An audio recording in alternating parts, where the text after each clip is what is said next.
कुबेर यक्षों के राजा। उनकी कहानी शुरू होती है लंका से, जहां उनके सौतेले भाई रावण ने उन्हें राज्य से बाहर कर दिया। अपनी भूमि और प्रजा को खोने के दुख में डूबे कुबेर ने शिव की आराधना शुरू की और एक निष्ठ भक्त बन गए। भगवान शिव ने दया करके उन्हें एक नया राज्य और समस्त संसार का धन दिया। इस प्रकार कुबेर संसार के सबसे धनी व्यक्ति बन गए। धन और कुबेर ये शब्द पर्याय बन गए। कुबेर शिव के परम भक्त बने, लेकिन जब किसी भक्त को ये भ्रम होने लगे कि वो सबसे महान है, तो समझ लेना चाहिए कि उसके पास खोने को कुछ बचा है। कुबेर को लगने लगा कि वे शिवजी को जो भी चढ़ाते हैं उसी से वे महान भक्त हैं। हालांकि शिव ने कभी उनके चढ़ावे में से केवल विभूति के अलावा कुछ नहीं लिया। फिर भी कुबेर अपने दान को लेकर अहंकार से भर गए।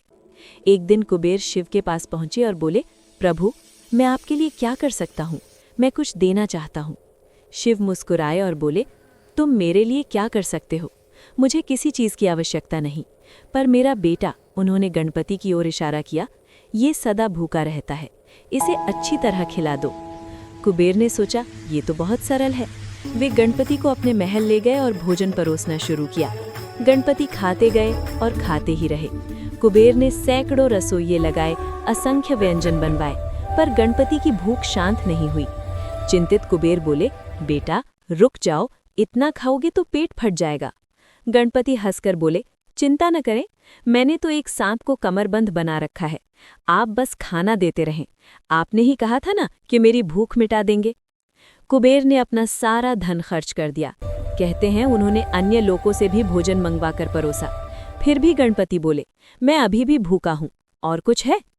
तब कुबेर को अपनी भूल का एहसास हुआ। वे शिव के चरणों में झुक गए और कहा, प्रभु, मैं समझ गया। मेरा सारा धन आपकी कृपा के सामने एक तिनके के समान है। जो आपने दिया उसी का एक अंश लौटाकर मैंने स्वयं को महान भक्त समझ लिया। मेरी भूल हुई। उस क्षण के बाद कुबेर का जीवन बदल गया। अहंकार टूटा, भक्ति शुद्ध हुई और धन के स्वामी ने सीख लिया कि सच्चा दान वही है जिसमें मैं का भाव ना हो।